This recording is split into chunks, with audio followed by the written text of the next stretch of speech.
Assalomu alaykum va rahmatullohi va barakatuh. Costcodan olgan produktlarimizni birgalikda raspakovka qilamiz. Bu birinchi qismi, ikkinchi qismini ham ko'ringlar. Yarim yoshli bolajonlarimiz uchun Aveno Baby'dan set oldik. Bittasi shampun, bittasi body wash and losyoni bor. Buni ichida suli bo'lgani uchun terini tinchlantiradi va namlaydi. Bu o'zim sinovimdan o'tgan farzandlarimda har xil qichishlar, qizil toshmachalar toshganda birdaniga yo'q qilib bergan, ham quruq terini namlaydi. Ko'rib turganlaring uchalasi narxi $19. Agar shunaqa ishonchli, original Amerikani produktlari kerak bo'lsa, direktdan bemalol yozishingiz mumkin. Hamma bilgan, hammaga mashhur bo'lgan Dove sovunlarini, shampuni bilan konditsionerini oldik. Unisex hidli bo'lgani uchun erkaklarga ham, ayollarga ham tushaveradi. Biz barcha go'sht mahsulotlarini halolligiga ishongan holatda o'zbek marketlardan sotib olamiz.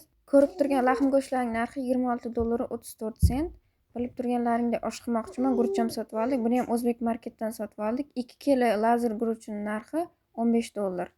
O'zbekistonda lazer guruchlarning narxi qancha yozib ketinglar. Costcodan olgan produktlarimizga qaytamiz. Shu yerda ishonchli bo'lgani uchun faqat shunisini olamiz. Bu narxi $11.69. Bir shoda banan narxi bo'lsa $2.19. Bir quti qulubnikalar narxi $4.49. Svejiy sochnik